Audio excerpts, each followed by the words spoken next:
और बात कर लेते हैं रीट पर जारी रार की। रीट भर्ती परीक्षा पर घमासान जारी है। बेरोजगार युवा और बीजेपी ये आरोप लगा रहे हैं कि रीट का पेपर लीक हो गया था, लिहाजा इसे रद्द किया जाए, मामले की सीबीआई जांच की जाए और फिर से परीक्षा का आयोजन किया जाए। सरकार रीट परीक्षा के सफल आयोजन को रीट उत्सव कह रही है। रीट पर मचे घमासान की पूरी कहानी आपको बता दें। रीट पेपर लीक का आरोप लगाते हुए कल जयपुर में बेरोजगार युवाओं ने शहीद स्मारक पर धरना प्रदर्शन शुरू किया। बेरोजगार एकीकृत महासंघ के अध्यक्ष उपेंद्र यादव इस प्रदर्शन का नेतृत्व करने वाले थे, लेकिन इससे पहले ही पुलिस ने उनको एक पुराने केस में उपेंद्र यादव को गिरफ्तार कर लिया। हालांकि रात को उन्हें जमानत मिल गई। उपेंद्र की गिरफ्तारी के बाद से बेरोजगार युवा शहीद स्मारक पर प्रदर्शन करने बैठ गए और देर रात पुलिस की टीम शहीद स्मारक पहुंची। बल प्रयोग करके प्रदर्शन कर रहे युवाओं को खदेड़ दिया। पुलिस के बल प्रयोग के बाद बीजेपी नेता और राज्यसभा सांसद किरोड़ीलाल मीणा ने मैदान संभाल लिया और देर रात किरोड़ीलाल मीणा शहीद स्मारक पहुंचे। बेरोजगार युवाओं से उन्होंने बातचीत की। किरोड़ीलाल मीणा ने कहा कि लोकतांत्रिक तरीके से धरना दे रहे बेरोजगारों पर बल प्रयोग असहनीय है, वो बेरोजगार युवाओं के साथ है।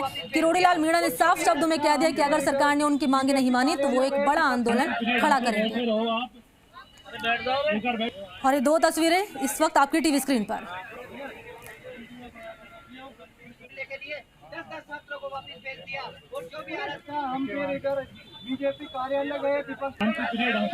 और इसी खबर पर अधिक जानकारी के साथ सहयोगी ललित मेरे साथ जुड़ चुके हैं सीधा लाइव। ललित, देखिए लगातार रीट को लेकर घमासान जारी है, आंदोलन किया जा रहा है छात्रों की तरफ से, धरने पर बैठे हुए छात्र। क्या है तस्वीर अभी, क्या अपडेट है पूरे मामले में? जी बिल्कुल, आपको बता दें कि विभिन्न मांगों को लेकर कल शहीद स्मारक पर एक धरना शुरू हुआ था। शाम तक ये धरना चला था। अगर बात करें, इस धरने का नेतृत्व तो उपेंद्र यादव करने वाले थे, लेकिन 1 बजे पुलिस द्वारा उनको गिरफ्तार कर लिया गया और शाम को उनको जमानत पर छोड़ा गया। उसके बाद यहाँ पर जो अभ्यर्थी थे, जो बेरोजगार थे, वह धरना दे रहे थे। इस बीच रात 8 बजे बल प्रयोग करके पुलिसकर्मियों द्वारा उनको यहाँ से हटा दिया गया। लेकिन इसके बाद किरोड़ीलाल मीणा को जब इसकी सूचना मिली तो वह धरना स्थल पर पहुँचे और रात को पूरी रात इन छात्रों के साथ रहे। साथ ही उनसे ये वादा भी किया है कि उनकी हर जायज़ मांग को लेकर वह यहाँ पर डटे रहेंगे। मेरे साथ कुछ अभ्यर्थी हैं, उनसे बात करना चाहेंगे कि कौन सी भर्तियों को लेकर वह यहाँ पर एकत्रित हुए हैं। कौन सी भर्ती को लेकर आए हैं आप यहाँ? सर रीट भर्ती को लेकर आए हैं। क्या आरोप हैं आपके, क्यों रद्द होनी चाहिए? क्योंकि सर 8:30 बजे जब कांस्टेबल के पास पेपर आ जाता है और कई सेंटरों पर, एग्ज़ाम सेंटरों पर पेपर खुला हुआ मिलता है और क्या नाम है, बहुत सारे स्टूडेंट को टाइम से पहले 1.5 घंटा रहता है, आधा घंटा बताया जाता है और जिसमें आधा घंटे में 60 क्वेश्चन कैसे कर पाएंगे। और करे तो फिर बाद में वापस आके बोल गए कि क्या नाम है, अभी आधा घंटा बचा आपके पास, जब क्या 1 घंटा था आधा घंटा बता रहे हैं, 1.5 घंटा था आधा घंटा बता रहे हैं। तो इससे सारा पेपर बिगड़ चुका है हमारा। सारा पेपर बिगड़ा है। आप कौन सी भर्ती से हैं? सर ऐसा ही क्या मांग है आपकी एसआई भर्ती से? सर मांग है, ये फर्जीवाड़ा रोकना चाहिए सर। ये एसआई से मतलब नहीं है, पटवार से भी आने वाले उसमें भी होगा फर्जीवाड़ा, तो फिक्स है। कोई ये रुकेगा नहीं जब तक इसकी जांच होनी चाहिए अच्छी तरह से और इनको दंड मिलना चाहिए जो इसमें इन्वॉल्व है। क्यों ये भर्ती मतलब आगे भविष्य में औरों को भी दिक्कत आएगी और जो कि अभी इसकी जांच नहीं होगी सही तरीके से, फिर ये बंद नहीं होगा कभी भी। ये बंद नहीं होगा कभी भी, बेरोजगारों का ये कहना है, क्योंकि लगातार जो भर्तियों में गड़बड़ियां हैं वह है। आप कौन सी भर्ती से हैं? जयन भर्ती से सर। जयन भर्ती से हैं। क्या आरोप है आपके जयन भर्ती? आरोप ये सर, पेपर पहले से पेपर बिक जाता है, गरीब लोग कहाँ से पेपर लेके आएंगे। पहले दिसंबर में पेपर हुआ, तब भी बोला था पेपर आउट नहीं हुआ, बाद में जांच हुई तो पता चला पेपर आउट हो गया। 117 115 नंबर आ रहे हैं 120 में से, कौन लेके आ सकता है 115 100, जिसमें से अभी डिलीट और होंगे और उनको भी उन्होंने सही मान लिया।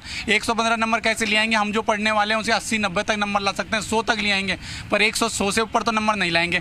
पेपर जो पढ़ने वाले हैं उनके पास इतना पैसा भी नहीं होता। इतने तो ये हो गया सीधा सट, ये वैकेंसियां निकालोगी, जिसके पास पैसा है वो आके भर्ती हो जाओ, जो नहीं है वो पढ़ाई मत करो, घर बैठो आराम से, खेती करो आराम से, क्या दिक्कत है? बिल्कुल। आप किस भर्ती से जुड़े हुए हैं, क्या आरोप है आपके? जयन भर्ती से ही ये पूरा मामला, जैसे भाई ने बताया अभी कि पिछली बार भी हमारा एग्जाम हुआ तब भी पेपर लीक हुआ, दोबारा पेपर लीक हो गया और इसी को लेके पिछले 15 दिन से हम लगातार कोशिश कर रहे हैं कि गवर्नमेंट हमारी FIR लिखे और इस भर्ती की निष्पक्ष जांच हो। इसी को लेके पिछले 15 दिन से घूम रहे और इसी को लेके हम कल सारे साथी यहाँ पे आए थे और हमारी मांगों को लेके हम भूख हड़ताल पे बैठे हैं। मैं कल से भूख हड़ताल बैठा हूँ, मैंने अभी तक कुछ भी नहीं खाया। बताया है, मैंने अनग्रहण नहीं किया है, और जब तक हमारी मांगे मानी नहीं जाएंगी मैं भूख हड़ताल बैठा रहूंगा। कल पुलिस ने तानाशाही करते हुए हमारे ऊपर लाठीचार्ज किया, हमारे साथियों के कई साथियों की चोट आई है, कई साथी हमारे इन्होंने रात में गिरफ्तार कर लिए।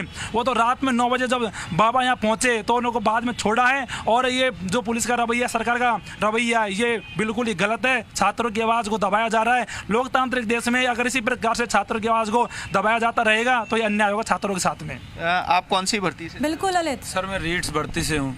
रीट में सर 8:30 बजे सॉल्व हुआ, मिला गया मतलब प्रवेश वो पेपर, तो उसमें से बहुत गड़बड़ियाँ हुई है। मतलब सॉल्व मिला है पेपर 8:30 बजे गंगापुर सिटी में, और पेपर हर जगह खुले हुए मिले, और कोई मतलब है इस तरह की बातें थी जो क्या नाम से टिपाई वाली और सारी चीज़ें मतलब है नहीं, इसमें सारे सिस्टम ही लिप्त है सर।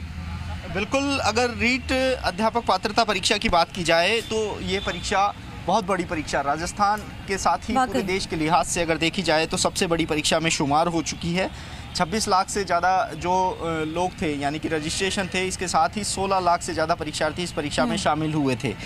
परीक्षा से पहले ही पेपर का बाहर आना, इसके साथ ही कई सेंटरों से शिकायत मिलना, पेपर का लेट पहुंचना, साथ ही कई अभ्यर्थियों का ये आरोप लगाना कि जो पेपर है उसकी सील खुली हुई थी, इसके साथ ही समय को लेकर भी लगातार शिकायतें मिल रही है। हर सेंटर से ये शिकायत मिल रही है कि वीक्षक द्वारा जो परीक्षा कक्ष थे उनमें घड़ी नहीं लगी हुई थी, परीक्षार्थियों को घड़ी साथ नहीं ले जाने दी, और जो परीक्षा का समय था वह लगातार गलत बताया जा रहा था कि जब परीक्षा के लिए 1 घंटे का समय बचा था तब उनसे ये कहा गया कि महज 30 मिनट बचे हैं। ऐसे में परीक्षार्थियों द्वारा प्रश्न पत्र है उसको बहुत तेजी से हल किया गया। बातचीत भी यहाँ पे छात्रों से न केवल एसआई और रीट भर्ती परीक्षा को लेकर बल्कि पटवारी, एईएन, जेईएन, ये तमाम ऐसे भर्ती को लेकर छात्र यहाँ धरने पर बैठे। इनका कहना है कि जब यहाँ पर धांधली हो सकती है तो कैसे भरोसा कर लिया जाए कि आने वाली परीक्षाओं में भी भरोसा कर सकते हैं, और इसके लिए सरकार क्या बीच का रास्ता निकालती है, ये महत्वपूर्ण रहेगा। शुक्रिया ललित तमाम जानकारी देने के लिए।